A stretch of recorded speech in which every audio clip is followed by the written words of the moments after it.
Welcome to Homesroom. Just like Homeroom, we start off our day getting together with our homies, swapping stories, even a little kiss and tell action. This podcast contains language not suitable for younger listeners, topics about sex and mental health. Discretion is advised. Our views are our own. Let class begin.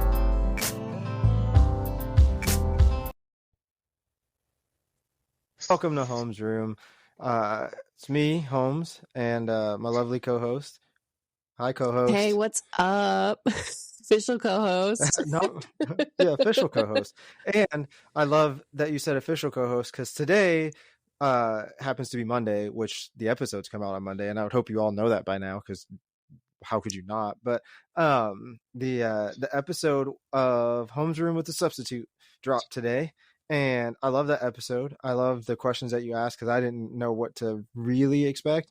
So I love it. And listening to it made me feel, reinvigorated and made me appreciate you so much because I'm on a journey in life and there's very few people that are willing to, jump on board this, crazy train, bus, ship, car, whatever we want to call it. I'm going to say starship. Let's do it. That's yeah. what we want. Very few people are, want to jump on board, and people that I thought, were ride or dies, or people that I thought were, always going to be there and always going to support me. I was like, yeah, those people will be on this journey. And those were the first people that were like, exit.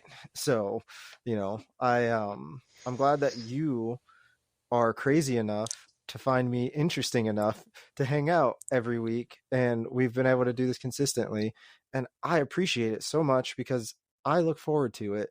And you sent me a text message today. I was at work, and not that work was like bad, but I was just like, I'm falling into that problem. I don't want to fall into this. I don't want to fall into this. And 2 seconds later, you pulled a me and a text message came through and like, I'm so excited for this episode. It's going to be awesome.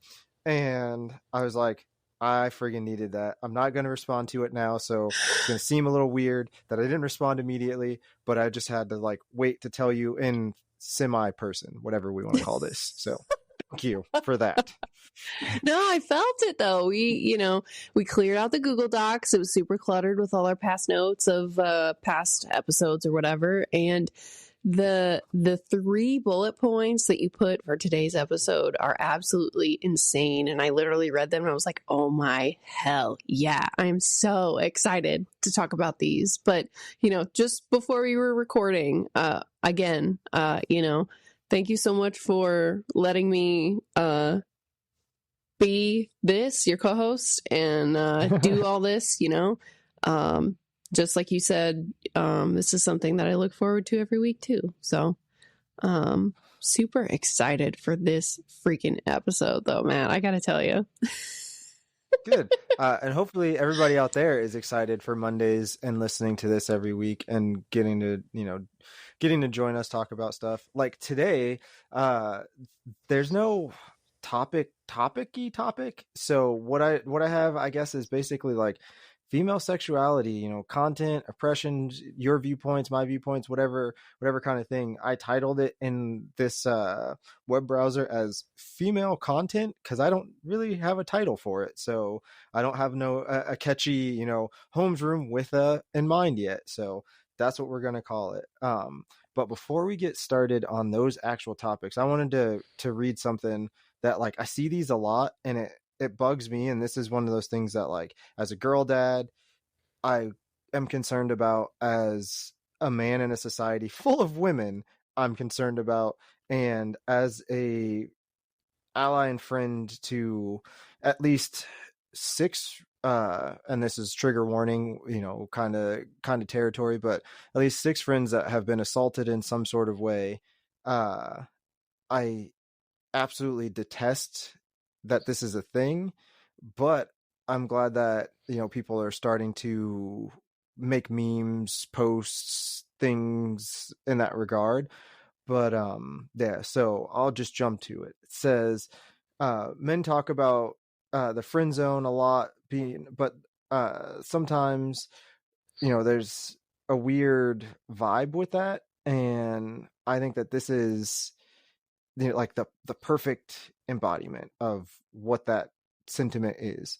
And it says men talk about the friend zone a lot, but something that doesn't get talked about is the pain you feel as a woman when you realize you didn't have a friend. You had a man pretending to care for you so he could sleep with you.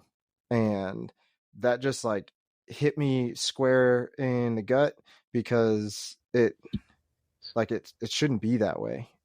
You shouldn't, as a dude, shouldn't be putting yourself in that position, but shouldn't put any woman in that position.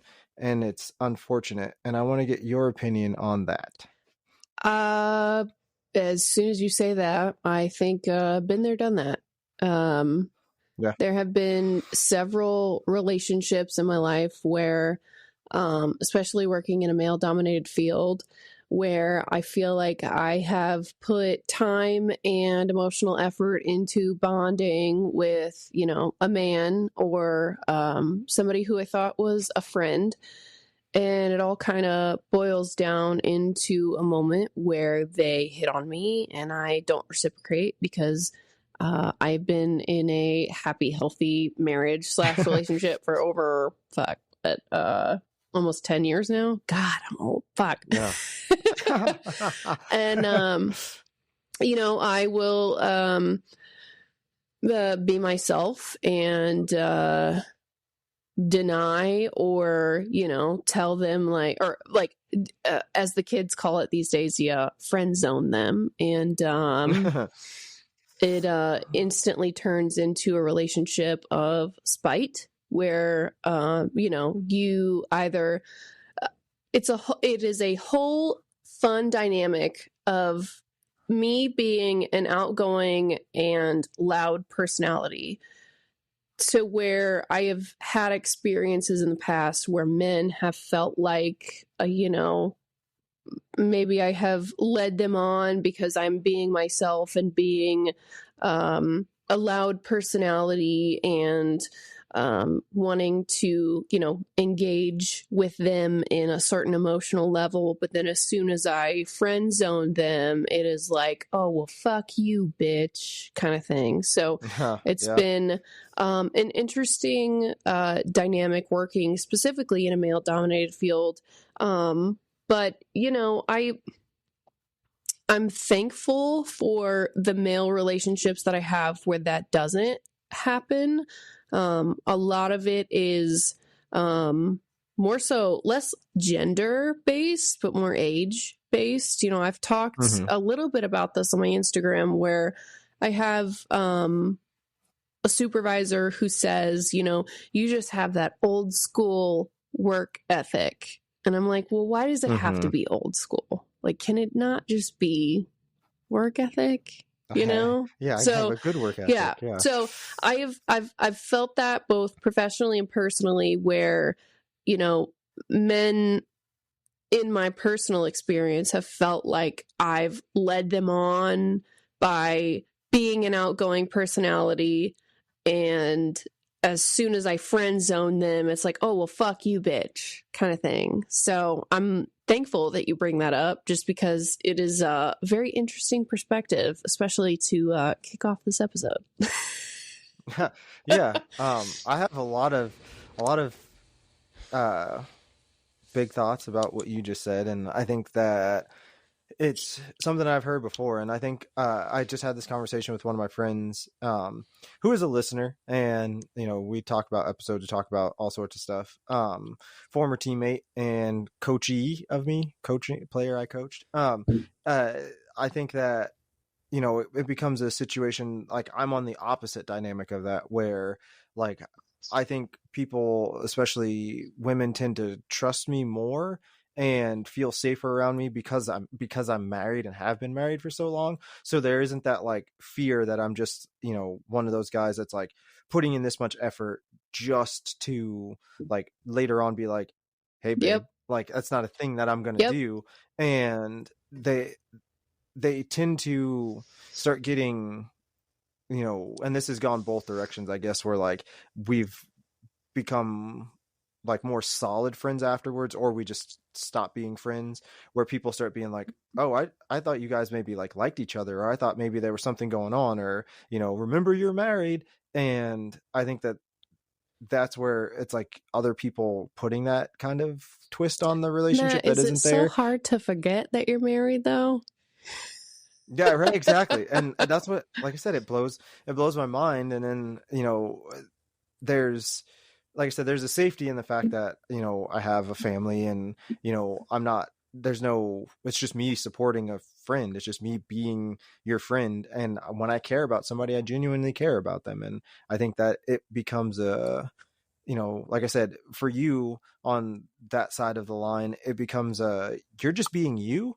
And in my opinion, like, you should be allowed to be as funny, as witty, as beautiful, as like charming as you want to be, without it being sexual, without it being a pass at somebody.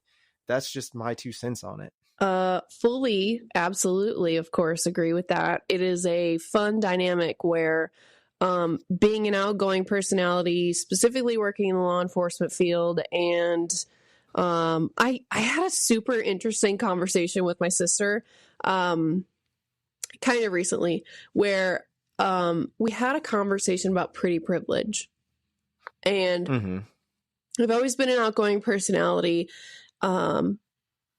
I have a hard time giving any kind of like compliment to myself. I have a really hard time, have 100% brought it up in my $120 therapy sessions, of struggling to give myself, you know, the benefit of the doubt, or give myself a compliment. I don't know where that actually comes from. It's just a difficult thing.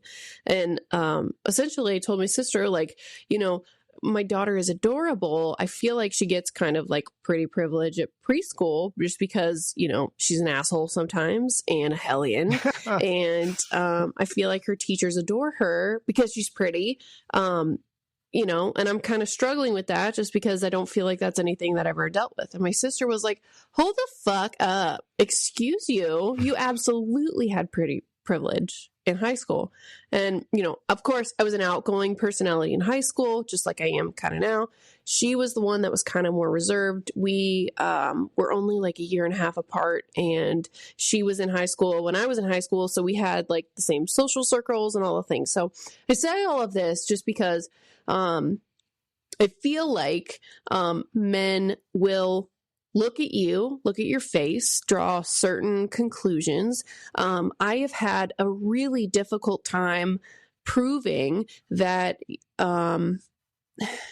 sometimes proving to other male colleagues.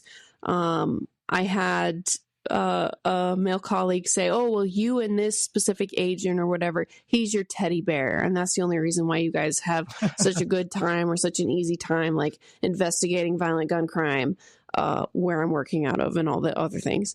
But I'm also, it is hard. It is so much harder, I feel like, from my male colleagues, especially in like the analyst perspective, to prove that I have gotten where I've gotten because of my brains and not my face. Mm-hmm. I have a Yeah. master's degree. I have 6 years of criminal fucking investigation experience. I have busted my ass to be where I'm at, and it still is a struggle to prove that I have earned my spot compared to other male colleagues in the same position, at least in my experience. And I hate to preface it with that, or like, you know, like asterisk my experience Mm-hmm. with that, just because I know for a fact that other women in my field and other women in, you know, professional settings have the same experience, where like we have higher education standards, or like higher qualifications, or Mm-hmm. certifications, or more years of experience. And it feels like either from our perceived reality or whatever fucking else settings that, you know, we have to make educated decisions out of, or whatever, that we have to go above and beyond to prove that we have earned our spot at the fucking table. Yeah. So again, that was one of the other reasons why I was super excited that these were the, you know, the few bullet points that you wanted to have today's episode about, because again, I feel like it's something that I feel really privileged that you're giving me a space to even talk about. But it's, you know, I don't feel like what I have is a unique experience. And I'm really hoping and praying that there will be other female listeners who, you know, give us some feedback and validate that experience, either for me personally or for this episode in general. Because, Yeah. you know, I don't feel like what I have is a unique experience. And just talking to other women in the professional space, you know, it's not. Yeah. I love that you just said that, because I definitely was going to, before we kick off the bullet points, like this is absolutely, even the thing I read from, you know, at the beginning about the friend zone stuff, I like super duper want people to reach out with thoughts and feelings or experiences if they're willing to share them, because number one, this is a safe space, but number two, like, you deserve to be heard. And if you have feelings or experiences and you feel compelled to share them, absolutely, like, reach out to us. I would love to hear that feedback. I would love to hear, you know, that you've dealt with that and ways that you've gotten around it, or ways that you've had to retrain your brain maybe to stop thinking that it's because, you know, of like pretty privilege or something like that, or, you know, where you agree with what's being said, and like you said, you know, validation on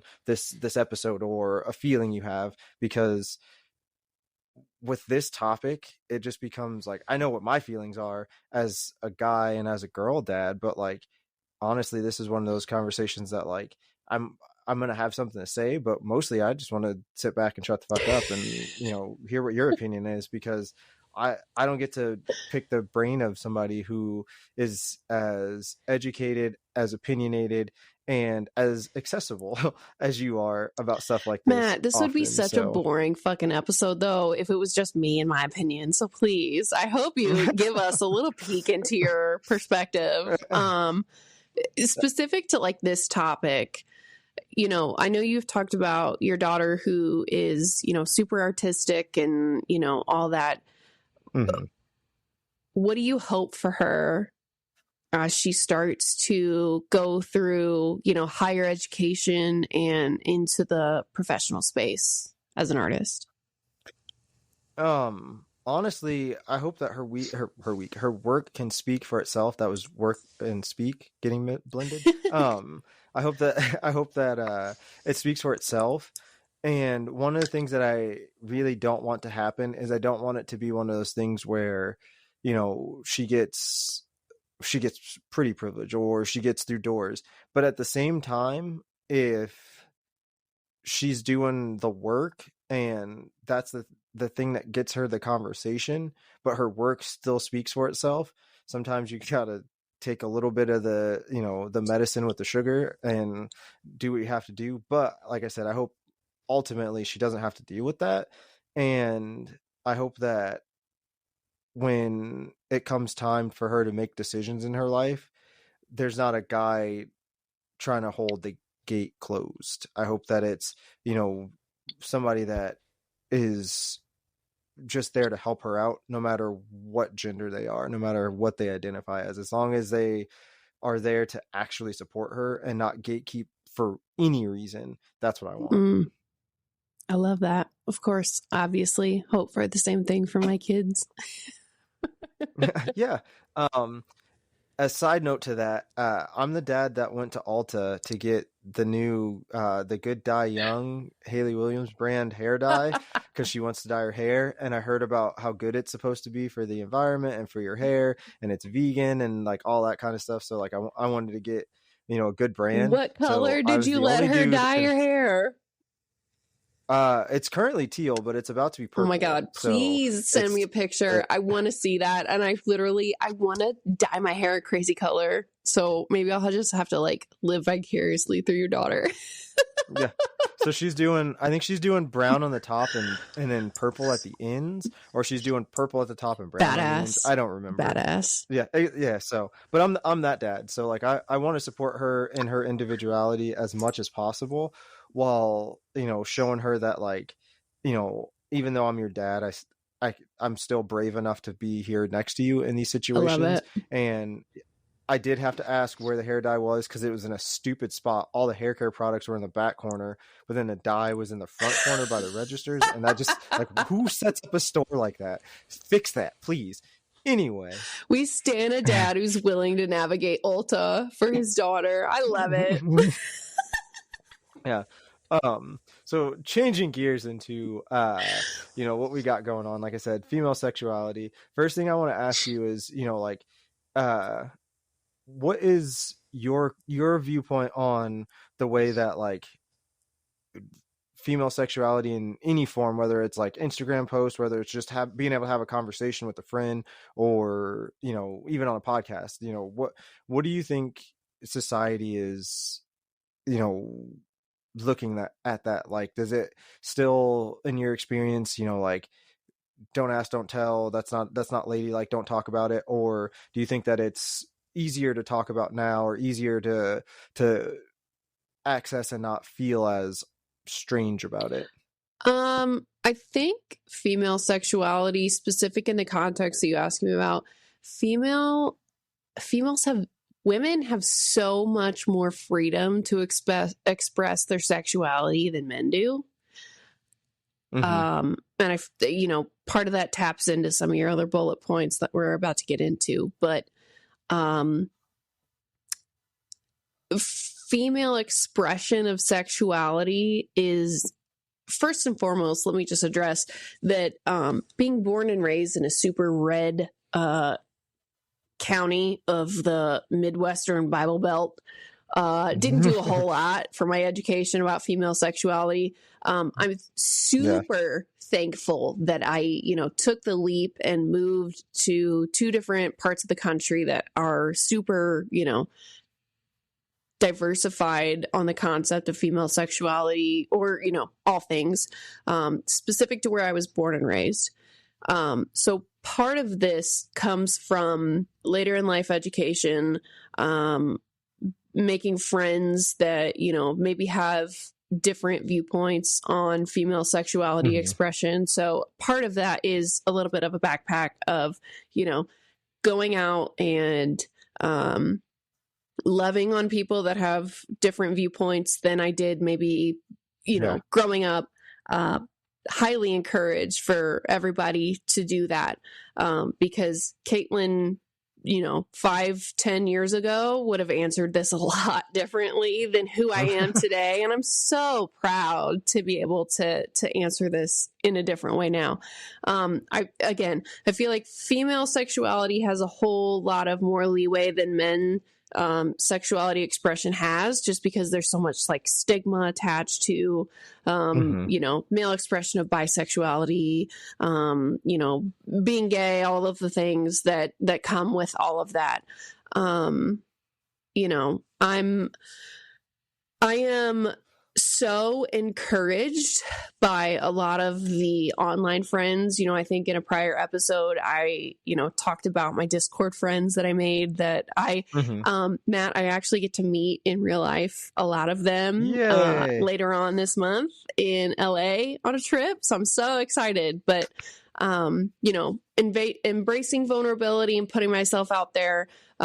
I have, a whole group of like over like 20 new friends that are, gay, straight, transgender, all the things. And they have educated me a lot about this topic, specifically. So, I think that, specific to female expression of sexuality is, especially on social media, there's either,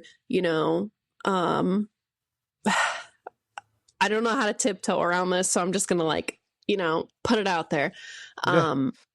I, posts where women are showing their titties perform a lot better than maybe some of my own Hmm. content where I'm not, kind of Yeah. thing. So, Yeah. um, part of that goes into your first point here. So I don't know if Yeah. it's a perfect like Yeah.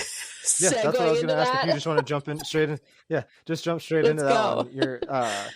You know, so if we're starting at the top of the list, the first bullet point that I had down was the same men that consume most of the content are also the loudest about slut shaming, and that's one of the things that like it bugs me because it's like the current stigma in American society specifically, I guess, is more accurate, but society kind of in general is like girl on girl content is almost consumed more by the people that are against like gay rights. But I think it's such a weird, like, how, this is a thing while also this is a thing. You see how these two things are related, but I like you said, I think that posts like I have often thought, it's harder for me to get noticed as a black writer and a black writer that is a male because I don't have content to post that's going to get, a bunch of likes. Not saying that like those posts are wrong or those posts are bad or anything. It's just a fact of social media. And I think that I'm not going to sit here and be like, well, God damn it, those girls shouldn't be doing that. That do whatever you do.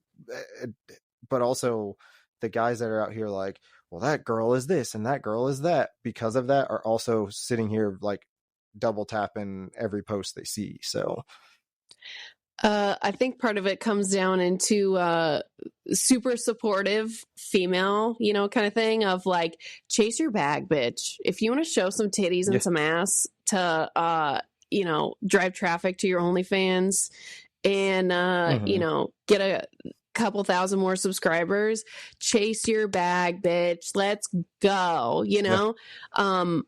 and, not to like, descend into a whole conversation about like capitalism, that Mm-hmm. thing. But it is, I think, a fair point to have a conversation about supply versus demand, specific to your Mm-hmm. first point here, where the same men that consume the most content about female sexuality and, women expressing themselves sexually, they're also the loudest to slut shame. And I feel like um, it's worth bringing into an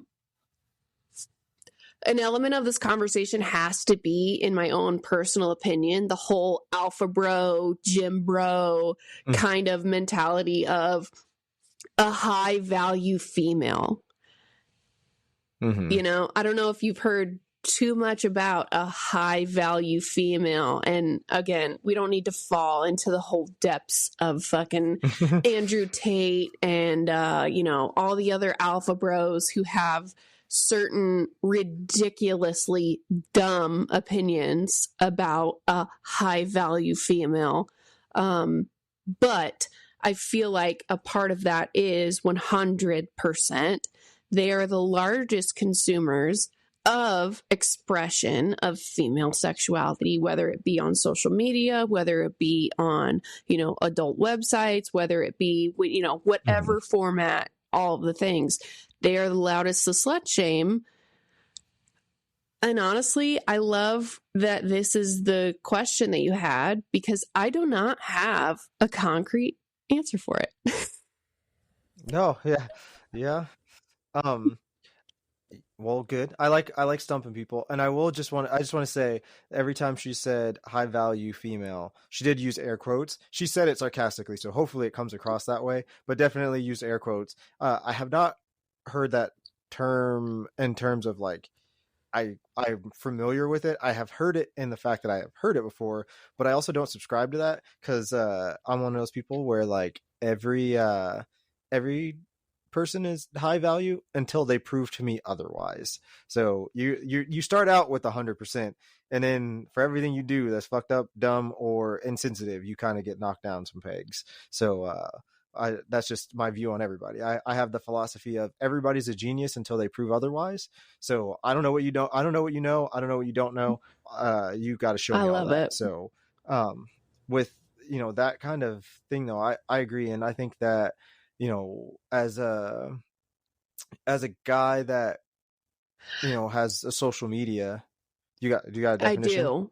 Is that what that was? Yes, I All right, do. let's hear it. So, a high value female is considered someone who follows traditional female gender roles similar to a trad wife, traditional wife, like cooking, cleaning, being submissive and agreeable, healthy, and saving your sexuality for one man. While the metrics of value regarding relationships have been discussed for decades, the terms became increasingly popularized through the late 2010s and early 2020s with the rise of red pill, alpha, and sigma male content creators, including Andrew Tate. The idea of high value men and high value women has been criticized as misogynic and toxic by some, if not fucking all. So I say high value women, high value men, just because it is in specific. Thank you for pointing out that that's in air quotes, because it falls into those traditional alpha bro gender roles of, shut the hell up, be submissive, get in the kitchen and make me a sandwich. And I don't know if you know this about me, Matt. Yeah. I do not fucking fall into that at all. No, yeah. And that's why we're friends. Yeah, and I can't subscribe to that thinking. Like, it's one thing to like choose that path because you're choosing that path. It's a whole nother thing for me as a guy to say, be on that path. Like, that's not my thing, and that's not something that I could ever get behind. If that's what you want to do, cool. If you want to cook and like that's what you want to be a homemaker, or you want whatever that thing is, if that's what you want, absolutely go for it. I don't care. It doesn't make a difference to me. Live your life. I'll live mine. It doesn't, whatever. But I would never be like, man, you should be in the kitchen. Man, you should not be talking back to your husband. If I say something stupid, I expect Courtney to full on like look at me like she's going to stab me in the neck, because that's checks and balances. Is Courtney a high value female? I mean, in terms of she is of high value to me, absolutely. But as terms of what that is, nah, she's definitely that I'm gonna stab you if you look at me wrong female, and that's what I appreciate. So specific to like traditional gender roles, and it's kind of maybe a little bit of a segue, because I know that we're only like on the first bullet point of the three that you gave, which again is such a like testament of how wonderful this conversation is, and I'm so thankful that you went there, period. When I know for me, my husband and I specifically struggle to fall into the patterns of like routine gender norms. Like, maybe it's a bit abnormal because, I've been very open about grief, trauma, loss, all the things. Once my dad died, my husband is a construction management person who schedules everything to the bane of his existence. And he has like stepped up and been the one that was like taking care of the house, taking care of the laundry, taking care of the kids kind of thing. And, we're working through all of that. Do you, specific to my marriage, being raised by a single parent, single father who was a federal agent. We, went shooting at the gun range for recreational time. We smoked cigars for recreational time together. It might be a shock, Matt. I struggle to fall into the role of traditional female. And that kind of has translated into my marriage and our home of I'm not typically the homemaker. I suck as a fucking homemaker, and I will be the first person to admit that. So specific to you and Courtney, do you also, maybe challenge some of the traditional gender roles being a part of a, marriage and making a home together? Where does that fall in? Uh, are you trying to get me stabbed? Is that what's happening? Um, no. I got you, Court. Um, so yeah, I've actually made posts about it. I cook, I clean, I do the Let me tell you, laundry, I I cut got the that grass, I ring. work on the cars. Yeah, so like that's one of those that's one of those things where like uh no, because she is her own person and I value that, like, she can do whatever she wants to do. If she wants to cook that night, she can cook that night. If she wants to, like clean up, she wants to clean up. Cool. Like, it doesn't make a difference to me. I watched my parents for the majority of the time that they were together when I was younger, like be a team. Like my dad cooked, my mom cooked some nights. My dad maybe not insulted some of my mom's cooking, and he's like, this is why I should cook. So like, to me, it was always like a fun back and forth where it was like tongue in cheek, and anything that happened was gender norm in the sense that like all genders are normal, not gender norm as in one does something while the other doesn't. And my mom was getting her master's degree, um so she We was love in school, so there Faye. was nights where This she, is yeah, purely we a do. fucking Faye fan podcast. And if you don't subscribe to that, please get out of here. We Yeah, love Faye. yeah. So like, now, as a single mom, she cooked for us, she did everything, so I watched her do all the same stuff. And for me, it's like, I like doing the laundry. I actually find it fun. I turn on, this is the best way to explain Matt, this, what and the this is the best fuck? Did episode you to, just tell me that you yeah, enjoy exactly. laundry? Enjoy laundry, yes. It is my Tuesday night now. I wash and dry, and then on Wednesday I fold. Before, it used to be I did all of it on Wednesday, but that's my day off, so it's kind of weird. But I am a Street Outlaws, which is a street racing drag street racing TV show. So I DVR it and I watch it while I'm folding laundry. If that's not the most manly shit you've ever heard, I don't know what to Holla. tell you. So with this episode, that's one of those things where like, gender norms to me don't mean a thing, because I can also do the laundry. I enjoy cooking, I enjoy cleaning. The knowing that the laundry's done, and that's a thing that like Courtney doesn't necessarily enjoy doing, because not many people do. I can do that. And now I have a teenager who can do the dishes, and that's the thing I hate friggin' doing. So there you go. Do you think that it's a generational thing? Do you think that we are maybe our elders will say it's a detriment, but I would argue that maybe it's because of our age that we kind of fall into this like partnership, community over competition kind of thing specific to a marriage. Yeah. Do you think that has anything to play into it, or? I do. I think that, again, specifically the topic of this episode, I think it's the acceptance that like women have more power than they were originally like kind of expected to wield, and more people are respective of that. But also, the world has become such a place where like you really can't have, one person working and somebody staying at home and expect to be able to like survive. And when you do get put in that situation, it's often like mom that can go out and get a job doing something, and dad is the one that's home more often than not. And I think it's just a shift in that, where people realize the value in like what I'm skilled at doing is not a job that exists everywhere. So if Courtney, who decides she wants to go do this thing and can make more money, why would I say as a man, just because I'm a man, absolutely not, I got to work the high paying job and you got to stay home? Like, no.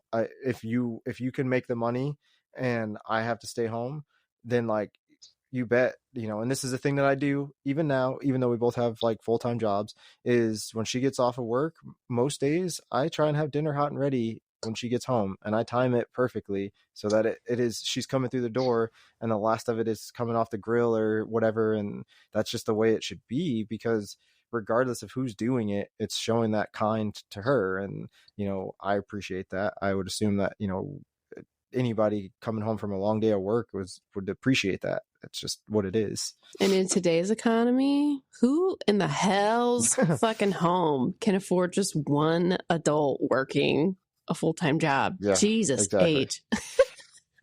Yeah.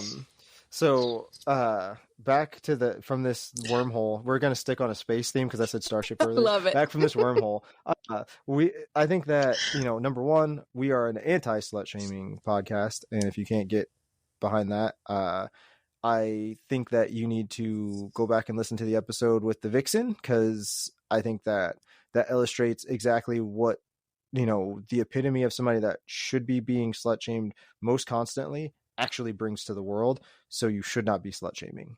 I love that conversation, and I intend to have more of those conversations. What a dumb term, slut shaming, because what does slut actually mean?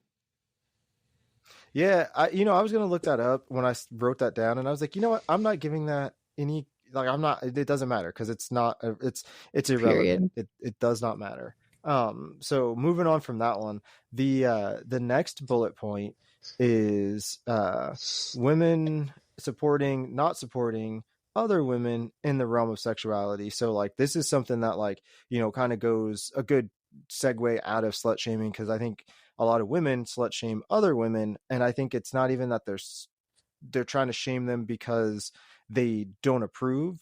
It seems like it's a shame of themselves not being able to accept that part of themselves or allow themselves to go to that place.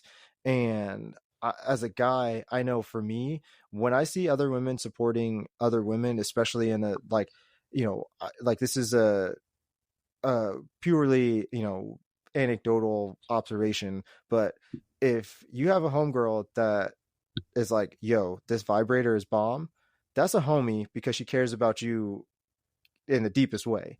If you got a homegirl that's like, oh my gosh, is that a vibrator on her counter? And then you try and get out of there, that's somebody that's not okay with themselves and their own sexuality, that just judged you because they judged themselves, and that is unfortunate.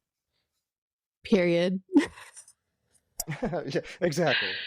I feel like, specific to my upbringing and my experience, when you have a conversation about women supporting or not supporting women in the realm of sexuality, we have to address the idea of female sexuality and expression of that specific to the context of like religion.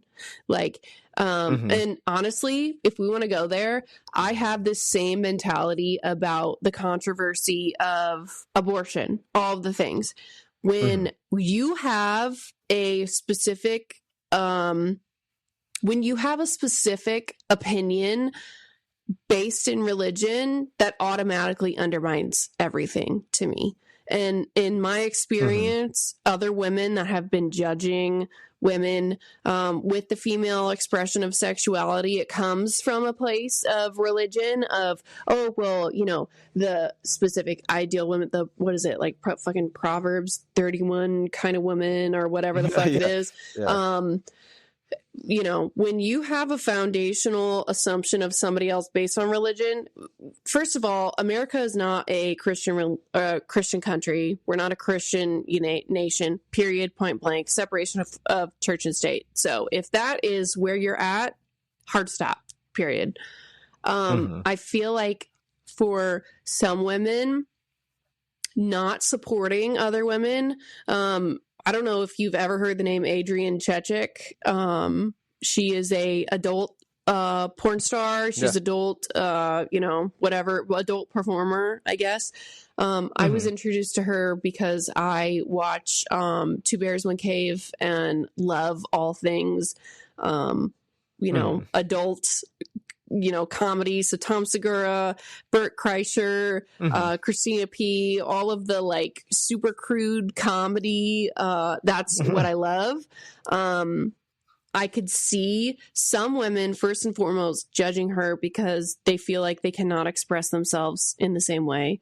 Others judging her because perhaps they don't have what she has and struggle to understand themselves the same level foundationally of like what she knows of herself.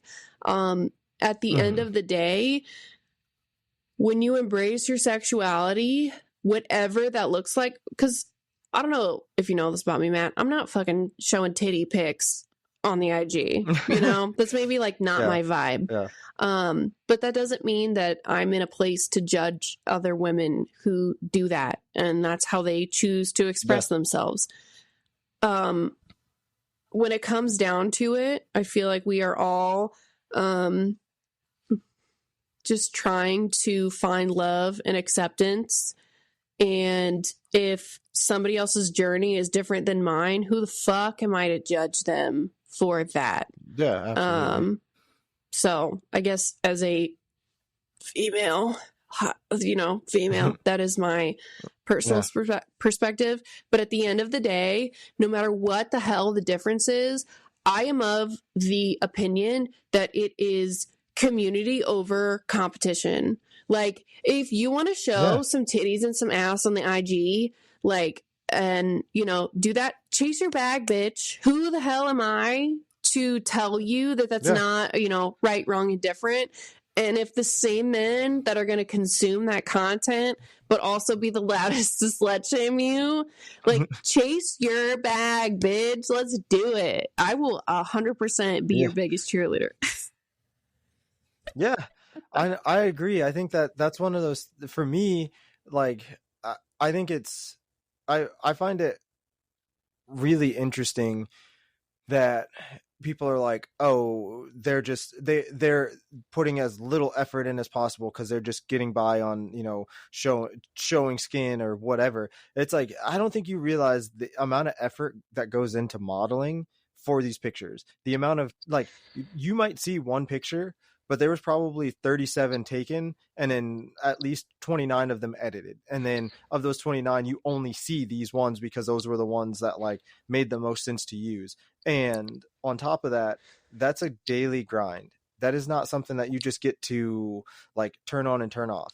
And like the episode with the Vixen, we had that conversation, and I have friends that do, or that did do, like, OnlyFans and, all that kind of stuff. And from hearing what they went through to, like, make that, like, the reason that those aren't things now for them is because of how much work it took, not because of, like, how easy it was, not because of how little money they made or anything like that. It was not, like, literally because they worked full time and then try to do that, and it was like, I can't work, and that is, both are full-time jobs, and I can't commit to it. And it takes a level of acceptance of self, but also an acceptance of the work required and the bravery to just actually use the content the way that they're using it. And as a guy, I don't offer much to that conversation as far as women supporting women, but, like, ain't nothing more amazing to me than seeing, like, the models comment on each other and, like, be like, that's my girl, I love you,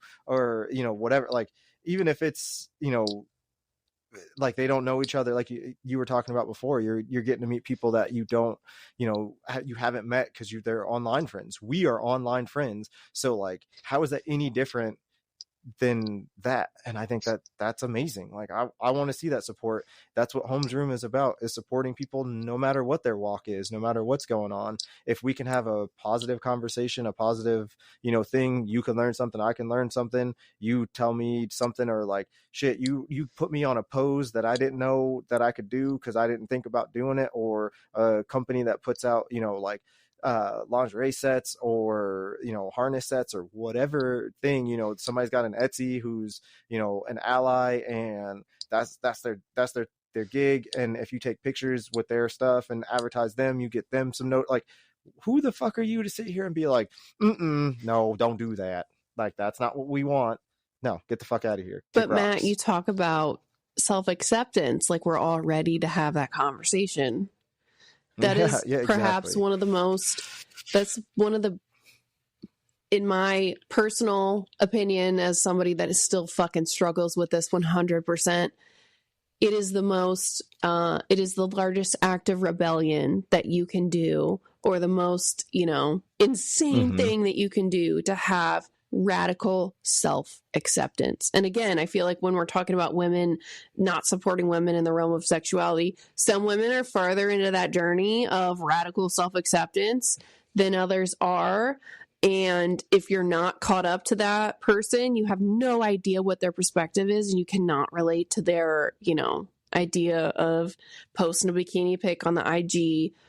You do not understand or correlate, like, you cannot relate to that experience at all. So you're a hater ass bitch in response.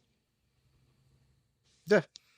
And that's the thing that I think, exactly. I preach. I like that. That's the thing that, like, I am, why I wanted to talk about this, because it ultimately does come down to that, as what you can accept and what you can't. And if your values are conservative and this is a topic that, like, is, like, too much for you, that's fine, but it doesn't mean you have to come out of your face sideways because it's not for you. You can just say, that's not for me. I appreciate that's what you're doing this is not something that I can, deal with. So just keep your mouth shut and still be that friend to that person. Just understand that they're in a different place than you. That's as simple as that. It doesn't have to be a matter of, like, well, now I can't support you because you showed boobs. Like, I listened to the Mina AF, which is Mina Starziak Hawk's podcast, who is the host of Good Bones, Two Chicks and a Hammer. And she partnered with Balesa and posted a picture of, like, one of those suction clitoral toys, and she got so much flack for it, but also got a ton of support. And but also, can we just have a whole conversation about how there is a porn site that is 100% female owned and operated, and how insane that— you're talking about Balesa? Belasa.co or whatever the hell it is. Belasa, whatever. I'm from the Midwestern, bowels are hard. But, that is a whole other fucking conversation to have too, where, of course she gets flack for posting something like that. Are you kidding me? That's ridiculous. Yeah. And it's like, it just becomes a situation to me where it's like, what? She's got a kid. She's got 2 kids. You know how kids are made, right? Like, pump your brakes. Like, whatever. I don't understand. So, like, in those situations, it's like, you might find it offensive that she posted that picture, but just move on. Don't like the picture. Keep scrolling. If you unfollow her, cool. If you don't unfollow her, cool. Like, if you stop watching her show, I'm sure her ratings ain't gonna drop that much. Like, it's just a thing. And for me, like, that one post made me be like, I actually support you as a human being, because that took bravery, and you're out here pushing a message of be who you want to be. And that was, like, awesome. And then she came out with her podcast, and I was like, you know what? I'm going to give this podcast a shot, because maybe on the outside chance it's not just you up here talking about how, successful you are. And lo and behold, it's not her talking about, how successful she is. And I think that, again, that's amazing. That's what I want to see. Is I want to see people living their authentic lives, being as open and honest as they can possibly be in the realms of what they feel is acceptable. Like, I could easily post pictures of my butt on my Instagram, but the only reason that, like, I don't is because I don't think anybody wants to see that. Period. Not that people don't want to see it, but, expressing sexuality is such an individual perspective, or like an individualized experience. And just because somebody is journey and expressing themselves sexuality, like sexually, whether it's, you're Britney fucking Spears and you're posting pictures of you topless on the beach with little stars covering your nips, like, just because that's not something that you would do doesn't invalidate her experience or mean that what she's doing is wrong necessarily. So I love everything that just came out of your face, Matt. Yeah, I agree. I think that, this is why, like I said, we wanted to have this conversation while you were so jazzed about it, because I truly do believe that, like, was it Dipsy? It's like erotic stories like that are like audio, like, form. So, like, I don't know if it's audio book was what you would consider it. But either way, like, and it's just one of those things. And I think that that's an amazing resource for people to have. And I think that, you know, we've come a long way from the only real like thing that you could find out there was like the Joy of Sex like book, and that was it.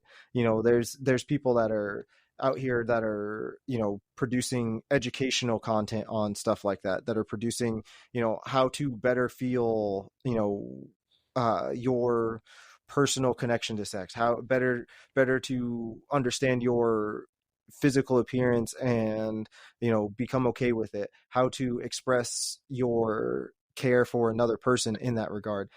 I think we've come a long way, and women supporting women will continue that path forward. And I, for one, want to be an ally of that. And if there's somebody that wants to talk and wants to come on here and express like how they do that, like, come on here. I have a content creator who, she's a suicide girl. She is a photographer, badass photographer, and a mom and a body positive like activist is what I will use the term of, because she is out here grinding for body positivity, you know. And we're trying to get an interview set up, but we just keep like, you know, misconnectioning each other.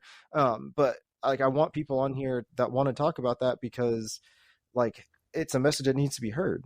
So that's what I got on, you know, to put a stamp on that one. You got anything that you want to like, you know, stamp underneath? Period. Which transition into the third and final, which, how do we only have 3 bullet points to talk about for this whole hour? Yeah. You say in your third bullet point, specific to this topic, when does a post become purely a thirst trap? And I looked up the definition of thirst trap, so bear with me. A thirst trap is a type of social media post intended to entice viewers sexually. And I have several issues with that definition specifically, because again, going back into part of the conversation that we had with the first bullet point, I can post a selfie. I can post a, like just today, I posted a picture of me laying in a hammock with my legs and my feet out, you know, talking about forcing stillness, which is something I still struggle with. I can post a picture of me in a bikini. I can post a picture of me in a turtleneck. And the definition of enticing a, you know, sexual response is so fucking relative that it does not matter what women are wearing. It doesn't matter what they're trying to post about. It does not matter what they are doing or saying. There will still be people who are drawing the conclusion that this is a thirst trap because they are a female who's putting themselves out there. And I happen to take this as a sexual interpretation. If you know, want an experiment for science, I will do some experiments about, you know, how I put myself out there on Instagram. But I'm telling you, it does not matter whether I'm wearing a turtleneck in one post and a bikini in the next. There will still be individuals, male, female, whatever the hell, that believe that just because I am putting myself out there, I'm trying to elicit a sexual response. So I love this question because I think that a post becomes a thirst trap dependent on the viewer's definition of expressing yourself sexually. And that's such a fucking like gray area, taboo, maybe not taboo, but like gray area relative to the viewer, that it, as a female specifically who has tried to make an effort to put myself out there on, you know, all things social, it does not matter what I'm doing, wearing, saying, any of the things. The definition of you know, sexual expression is purely dependent on the viewer. That, you know, I'll post myself in a nun outfit, Matt, and I still will tell you that I'll got some fucking weirdos sliding into my DMs. So, yeah, that there a little bit of you just like wipe my brain. Let's do it. Sorry. A little bit of like, I just pictured you in like a full nun outfit, and then I pictured you in like how like like how your humor is, and then like I see like the picture of you in like a nun outfit, but then the picture of you in a nun outfit from like the movie The Nun in like full Oh, makeup trying to look scary. I'll do that too, It Matt. just If like, you need me to yeah, like put that's I, myself out there for the yeah. content, I'll do it for the pod. uh, but like the explanation behind this question is, you know, I wasn't asking this question because I think that those posts become thirst traps. I don't give a fuck what you post one way or the other. I got a wife. It doesn't like it doesn't make a difference to me. You're a person on the internet that I will never meet in most like likely outcomes. So it literally makes no difference to me. But what I do uh kind of have the like concern with is, as a guy, as like I said, a friend zoned guy, if that's what you want to call it, I have a weird like somebody that is posting a bikini picture, somebody that is posting like something that is showing more skin or is actually intended to be sexual in some way. When it becomes like, is it weird that I like it? Is it weird that I don't like it? Is it like it makes me think of the scene in Deadpool where he's fighting the girl and he's like, is it sexist if I punch you? Is it sexist if I not, like, do I not punch you? I'm so confused. And like that's where I like it becomes, as a male as a male trying to still support my friend. I like the post. I think it's a good picture. I think you look good as a human being, like in general. So like whatever, it doesn't, that's not what it's saying. So it's always like you said, it's a gray area of like, I don't see it that way. I see a post from my friend who put themselves out there and I see the bravery in doing that. And I just want to like the post. But as a guy, is it going to come off as like, oh, weird? Come Like across to who I though, Matt? Does it come across to your female friend or come across to Courtney? yeah Because how much of this comes uh from a foundational understanding of you being a good teammate to Courtney? Uh, so at the risk of getting stabbed in my sleep again, Got your back, I Court. feel like as an adult human, I am no longer subscribed to, like if I'm worried about what I like and what I don't like and what I can comment on or what I can't comment on or any of that kind of stuff, then that's a conversation I need to have with Courtney and figure out what her boundary is, what makes her feel uncomfortable, and a conversation that I have had with her and, like we can continue to have. But usually it's more of a standpoint of like, as the person posting it, I assume you know me well enough to know that I'm just like, I see a post, I like a post, I'm liking this post.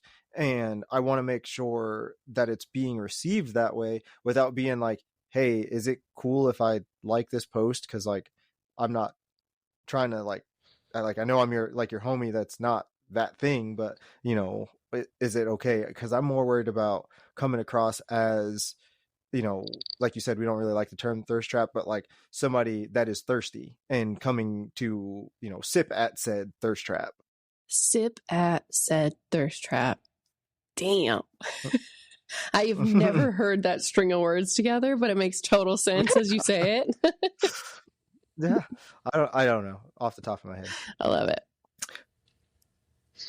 But yeah, like like I said, that's the thing that like to me is always like a weird thing. And I don't want to not support you because like I'm afraid it's going to come across weird. I also don't want to not support you because like I said, I have friends that have done OnlyFans and things like that. So like I I don't I would never want to be somebody that like, oh, I only give you my support when it's something PG rated. Like that's you're still doing this thing. This is still whatever. Like, I have a friend who just went somewhere and they were diving and like, so like 90% of the pictures they just posted from their trip are in like bathing suits.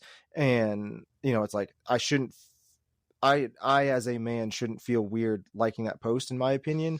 And I think that, that's one of those things where guys have to take a step back and be like, are they sexualizing themselves or are you sexualizing them? And that's where I came from with this That question. is a really good viewpoint, because I think that so much of that too is if you're close with that person that went on a diving trip and is posting a bunch of bikini pictures, first and foremost, just the fact that those alone would be considered a thirst trap is, you know, here, there, whatever the fuck. Mm-hmm. It is subjective to the person that's viewing it. Second of all, so much of the context of you liking a specific post of your friend in a bikini is dependent on your foundational assumption of each other's relationship going into it. You know, if and if someone from the outside looking in is going to draw a specific conclusion about you liking a female friend's bikini picture and say like, oh, Matt's cheating on his wife or whatever the fuck, that doesn't, you know, that does not hold any value or hold any, you know, kind of strength. Like that is absolutely not fucking reality. So I feel like so much of that is dependent on the relationship that you have with that specific poster, but also it is again, I feel like some of this is a testament to like how our social contract, sociology minors coming out here, our social contract with one another has changed so much where, you know, maybe 5-10 years ago, a like on an Instagram post would not have meant fucking shit about shit. But when we're gaining social capital with one another, or, you know, trying to communicate who our social network is, or, you know, things like that, like a like on a post might mean something completely different than what it meant, you know, a long time ago.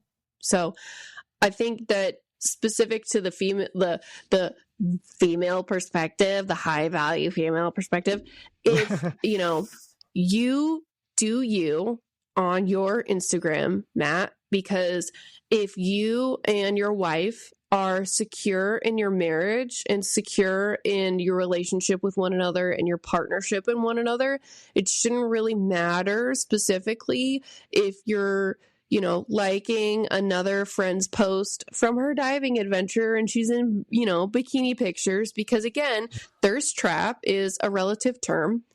You know, expression of sexuality is a relative concept dependent on who is viewing the post and what, you know, conclusions they're drawing of it. You know, everything's relative, and, you know, likes on social media don't fucking matter at the end of the day anyways. So yeah, that's what I was hoping you would say. And that's kind of, that's kind of where I was at. And, you know, to quote a good friend, period. You know what I mean? Like, one thing that I want to say to that thing, and I kind of mentioned it before, you know, like what goes into, you know, the effort of people that are posting, you know, like boudoir or whatever kind of thing. Those people usually are paying a photographer to make this happen, and photographers ain't cheap. And photographers that do good hair work and makeup too. Yeah, exactly. That's and that's where I was going. And then whatever they're wearing and whatever ideas they came up with to try and make this thing be like cohesive, and maybe, you know, like I know with Suicide Girls, the sets usually have some sort of theme, and like all of that. That's a ton of work that goes into that. So appreciating it, for me personally, like I appreciate the art of it. And it sounds really like cliche dude to say, but like legitimately the amount of effort that like I know as somebody that builds stuff, when I go out and take pictures of the things that I've built, it is a moment of like joy and a moment of like, man, this looks badass. I'm so glad that this came out the way I was hoping it was going to come out, because that picture sets off everything that I was wanting. And in my opinion, those women have built themselves, and they are excited to see that thing, and the photographers that are capturing those moments and, you know, putting them in this, you know, amazing lighting and this, you know, perfect pose is secondary to the fact that like that human has made it to the point where they are comfortable in their skin to put themselves out there, to take these pictures, to use them. And then they're I don't want to say like capitalist, but they're wise enough to monetize that and make good money in some cases, you know, and I think that is, you know, something to admire. And for me personally, as a dude, like you said, male sexuality is not something that is talked about. You know, bisexuality and, you know, men is still like a giant faux pas. And what happens in a lot of situations is either you're a man or you're gay. There's no in between. And I think that's a problem, where I think that men should take a page out of women's book and sit back and be like, I can be this thing while also being this thing, and support everybody around me, because at the end of the day, we're all fucking humans. And that's We're what I all got on dumb that idiots floating around in a rock, you know? Yep. New tattoo idea. Free sticker for anybody that gets that as a tattoo. No, I'm just joking. You get a high five if you get a tattoo from Homesroom, honestly. Oh my not just God. A sticker. But yeah, I like you said, I am excited about this, and this is a topic that, like, you know, we can dive into further again. And I think that, you know, you said it before, topics like this that get us fired up are ones that we really enjoy. And, you know, we bounced all around and we had 3 bullet points. We talked for an hour and 10 minutes, or an hour and like 5 minutes, for 3 bullet points on a topic like this. So everybody out there, if you're still sticking around in here, and this, hopefully you are, like, send that kind of stuff in. If you have thoughts on anything we said, if you have, you know, opinions on anything we said, send it in so we can continue this conversation. I know for me, I enjoy it. And, you know, this is part of our like Badass Boss Girl series. And I wanted to include this, but also, you know, maybe at some point in time we'll do like my opinion on like the male side of like male sexuality. Cause I know, you know, some things that I've posted and things that I've tried to do and how they were received or not received or whatever. And I think that could be a good conversation as well. So if you want to join the conversation, head to our social medias and pick it up. Click the links in the show notes, leave a voice message, whatever you got to do. Like I said, send a carrier pigeon, whatever signal. it needs. Smoke signal, so anything. If you gotta get on a horse and, you know, like Old Pony Express style, we're here for it. Just participate. That's all we got. Did you have that's what she said, or is this just this whole episode is just one big ass? This whole episode might be a big ass. That's what she said. But let me just end out on a strong positive note. First and foremost, that's what she said. If you feel convicted to express yourself in a certain way and you're nervous about how others might perceive it, this, that, whatever the fuck, that's their problem and not yours. If you want to express yourself and your sexuality in a way that you're concerned might bring negative attention to you, again, says more about them than it does about you. The biggest thing that all of us can try to do is just radical love and self-acceptance. And I'm telling you, that's coming from a type A personality with a whole laundry list of fucking mental health issues and all that shit. So it is the pot calling the kettle black to love yourself, radically accept yourself. If you want to post a bikini pic, fucking tag me in that shit and I'll be your biggest fucking cheerleader. If you also want to do the same in a fucking turtleneck or a nun costume, like we were joking about earlier, tag me in that shit too, and I'll be your biggest fucking cheerleader. Do not hold yourself. Let me backtrack. Do not be afraid to express yourself in a way that doesn't feel genuine to yourself because you are concerned about how other people are going to take it. You owe it to yourself. You owe it to this life. If I know anything, is that tomorrow is not fucking promised. So if you feel super convicted about expressing yourself, whether in your sexuality, whether as an individual, based on your gender, all the fucking fun things that are on a spectrum, do it. And I promise, by staying genuine to yourself, you are going to know who is 100% without a doubt in your fucking corner and who is just here as a fair weather fan. So That's what she said, Matt. There you go. And on that note, I just want to add your most famous LWW. So that's what that Period. is. You know, I appreciate you being here. I appreciate the conversation. You brought the energy. I am very sleepy, and I appreciate you offsetting that. So, you know, with that said, thanks everybody. We will catch you on the next episode of Homes Room. The bell is about to ring.